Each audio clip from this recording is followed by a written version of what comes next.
오늘은 시대순 하나님 나라 관점으로 보는 성경 개관 제37일차입니다. 오늘 우리가 읽을 본문은 열왕기하 1장부터 12장까지 분열왕국 시대를 봅니다. 열왕기하는 하나님 나라 관점으로 보는 주제는 이 주제입니다. 같이 한번 읽겠습니다. 하나님 주권을 거부한 결과 멸망. 우리 삶의 주권, 이 세상의 주권은 하나님이 가지고 계십니다. 주권이 하나님께 있는 나라를 하나님 나라라고 합니다. 그런데 이 하나님 나라를 이루기 위한 하나님의 주권을 거부하면 결국 멸망하게 되는 거죠. 그것을 배울 수 있는 성경이 열왕기하입니다. 열왕기하는 세 부분으로 나눌 수 있습니다. 1장부터 13장까지는 엘리사입니다. 여러분, 엘리사의 스승이 누구라고 했죠? 엘리야. 엘리야. 예, 이름이 비슷해요. 근데 뭐 아들이거나 이런 건 아니고요. 엘리야라고 하는 예언자가 있고요. 이 엘리야가 택한 자기 제자, 선지자 제자입니다. 엘리사입니다. 그리고 14장부터 17장까지는 북이스라엘의 멸망, 18장부터 25장까지는 남유다의 타락과 멸망, 이렇게 세 부분으로 열왕기하를 나눌 수 있습니다. 네, 이 열왕기하 오늘 읽을 본문 우리가 보면요, 열왕기하 1장부터 13장까지는 엘리사의 사역을 이야기하고 있습니다.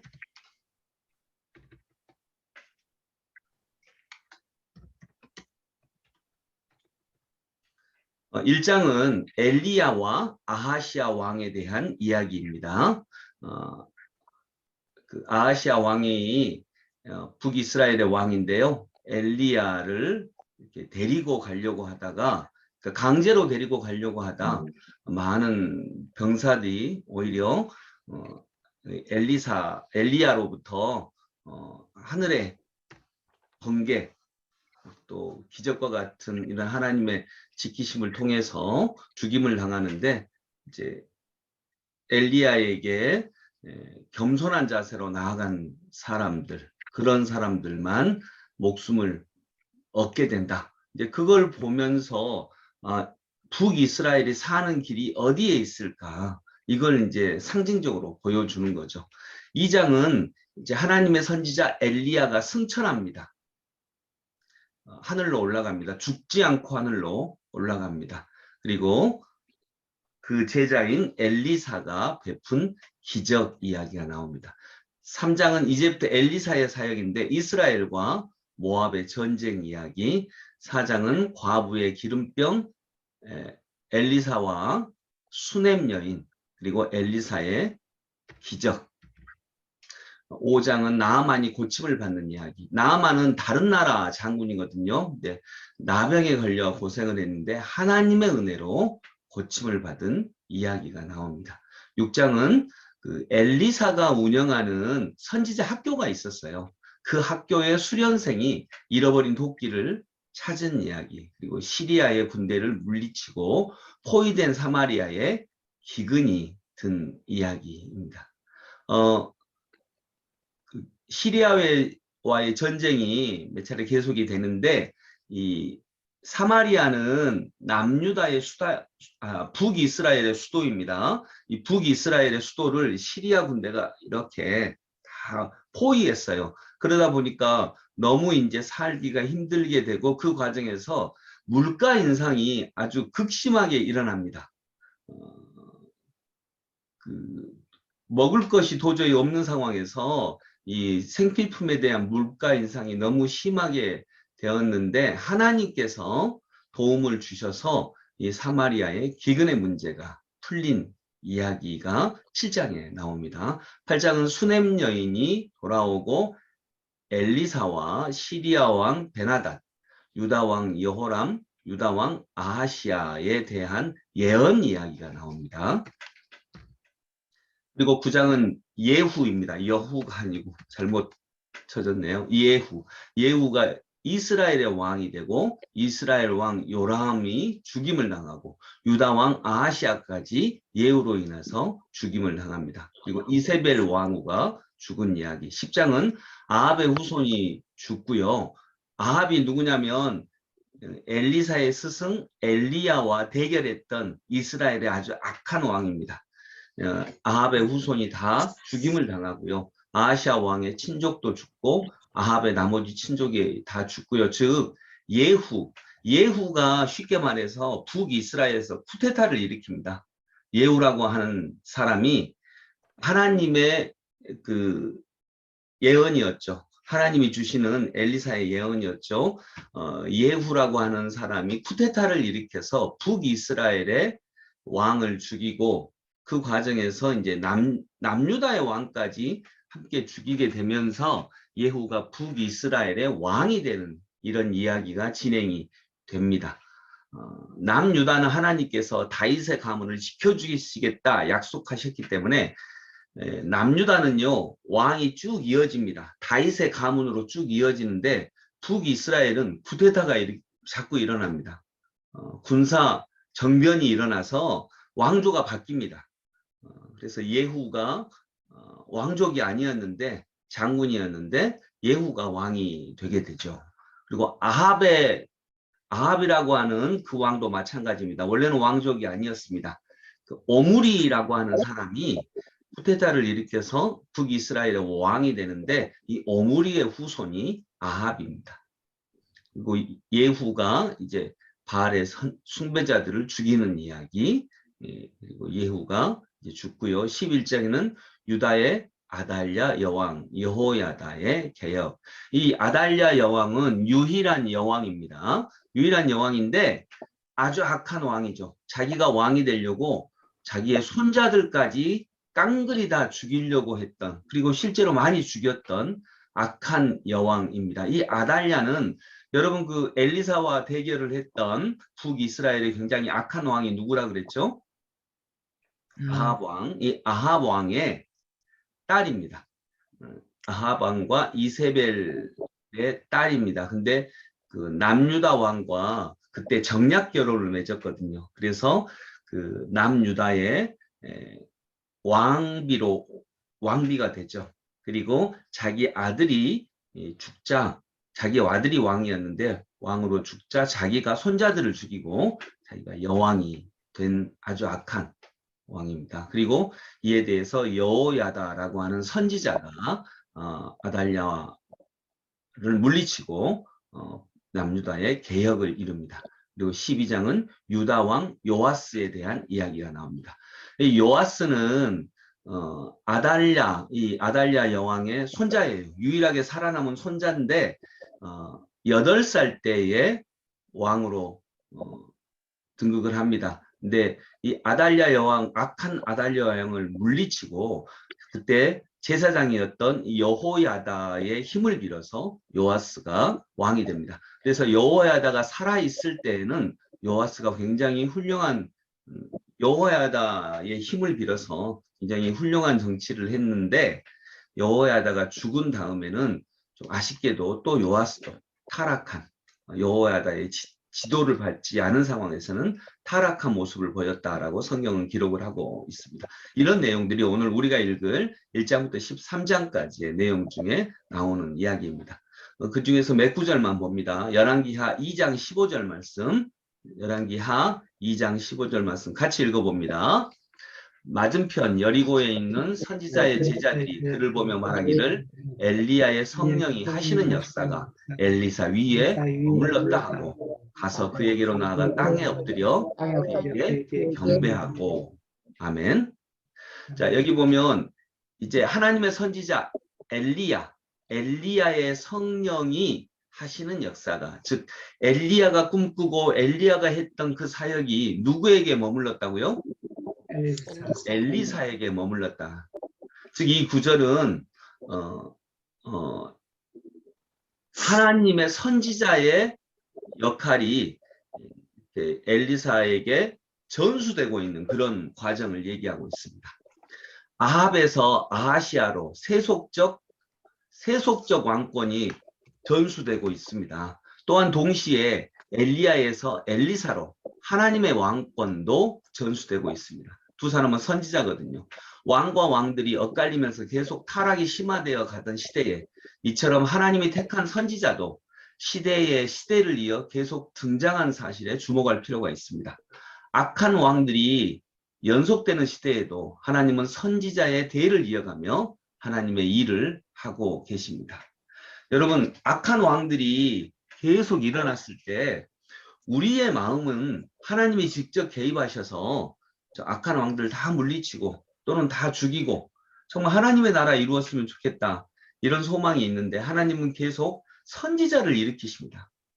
마치 이 시대에 교회를 일으키시는 것처럼, 하나님의 사람을 일으키시는 것처럼 선지자를 일으키십니다. 그리고 선지자의 엘리야를 통해서 그 일을 다 완성하시는 것도 아니고요. 엘리야를 통해서 하셨던 일을 또 엘리사에게 전수되게 하시는 것입니다.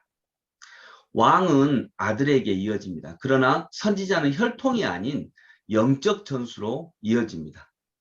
여러분, 교회 세습을 하던 분들이 하는 이야기 중에 하나가, 하나님도 예수님한테 하나님의 왕권을 물려주지 않았냐, 이렇게 얘기를 합니다. 그건 신적인 영역이고, 왕들은 이렇게 이어져요. 또 그분들이 하는 주장 중에 하나가, 구약의 제사장은, 여러분, 구약의 제사장은 아들한테 물려주나요? 아니면 아들 아닌 사람한테 물려주나요? 아들한테. 예, 구약의 제사장은 아들한테 물려줍니다. 그러니까 아들한테 물려주는 게 괜찮다, 이렇게 얘기합니다. 근데 제사장의 역할은 아들에게 물려주는데 제사장보다 훨씬 더 하나님의 뜻을 잘 받던 사람들은 제사장이 아니고요, 선지자들입니다. 예언자들. 예언자는 누구한테 물려줍니까? 아들하고 상관없습니다. 가장 하나님이 택한 사람에게 물려줍니다. 이제 그런 걸로 보면 교회가 제사장의 역할을 하는 것이 아니라 지금은 예언자적 역할을 하는 것이 교회의 본분이죠. 그런 면에서 보면, 근데 제사장은 계속 타락했습니다. 근데 예언자는 하나님의 뜻을 온전히 붙잡는 그룹이 됩니다. 그걸 봐서도 우리는 교회의 세습이 하나님의 뜻이 아니다라고 하는 걸 알 수가 있는 거죠. 어쨌든 중요한 건 왕권이 이어지듯 제사장의 역할도 엘리야에서 엘리사로 이어집니다. 그래서 아무리 위대한 인물이 이 땅에서 사라져도 하나님 나라의 사역은 또 다른 인물들을 통해 변함없이 이루어져 가고 있습니다. 그래서 우리가 우리 자녀들에게, 또 우리 아동부 아이들에게, 청소년들에게 하나님의 뜻을 물려줘야 되는 이유가 여기 있다라고 봅니다. 네, 또 한 구절, 열왕기하 4장 23절 같이 읽습니다. 그 남편이 이르되 소하루도 아니요 안식일도 아니거늘 그대가 오늘 어찌하여 그에게 나아가고자 하느니라 하는지라. 여인이 이르되 평안을 비나이다 하니라. 자, 여기서 핵심 구절이 그대가 오늘 어찌하여 그에게 나아가고자 하느냐 하는지라. 수넴 여인 이야기입니다. 수넴 여인이 엘리사를 불러야 되겠다, 엘리사를 찾겠다. 자기가 지금 어려움을 당했거든요. 아들을 잃어버릴 처지에 있거든요. 그러니까 엘리사를 부릅니다. 하나님의 선지자 엘리사를 찾아야 되겠다. 이러니까 그 남편이, 오늘은 초하루도 아니고, 초하루는 그때 한 달에 한 번씩 초하루에 예배를 드렸거든요. 제사를 했거든요. 오늘은 초하루도 아니고 안식일도 아닌데 왜 하나님의 예언자 엘리사를 찾느냐, 왜 그에게 나아가고자 하느냐, 이렇게 얘기했다는 것입니다.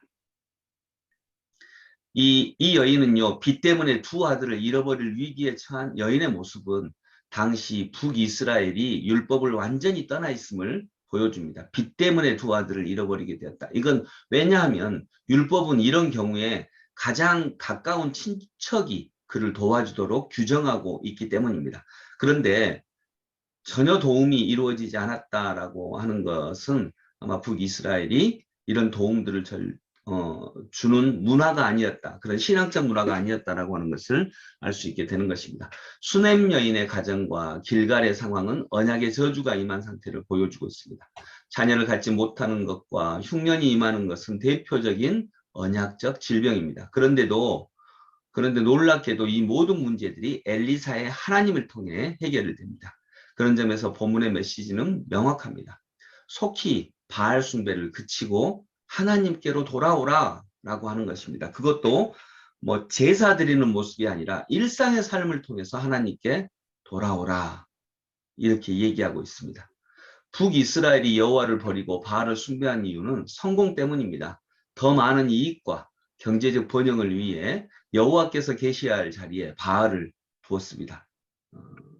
우리 역시 마찬가지 아니겠습니까? 성공과 이익을 위해 여호와를 외면하고 만몬, 즉 만몬 신앙을 가질 때가 얼마나 많은지, 그리고 그거에서 벗어날 때 오히려 우리에게 더 큰 행복과 번영이 옴을 우리가 알 수 있기를 소망합니다. 자, 마지막으로 읽을 구절은 열왕기하 9장 11절입니다. 함께 읽습니다.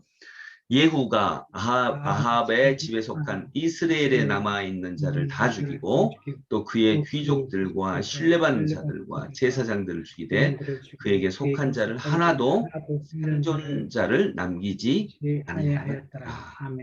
아멘. 이 구절은요, 아합 왕, 이스라엘의 가장 악한 왕으로 하나님이 얘기하신 이 아합 왕을 예후라고 하는 장군이 쿠데타를 일으키면서 그 아합 집안에 있는 사람들을 다 죽이는 이야기입니다. 이것은 하나님이 예언한 거거든요. 엘리야와 엘리사, 또 엘리사를 통해서 이미 예언을 한 거거든요. 그래서 하나님께서 이 예후를 통해서, 근데 예후가 또 선한 왕이 되지는 않습니다. 예후 역시 악한 왕이거든요. 악인을 통해서 악인을 심판하시는 장면이다, 이렇게 볼 수 있겠습니다. 결국 악은 심판받는다. 악은 선한 사람이 없을지라도 또 다른 악을 통해서라도 심판받는다라고 하는 것을 우리가 이 구절에서 볼 수 있겠습니다. 참고 자료로는 종교 개혁을 시도한 왕들이 있습니다.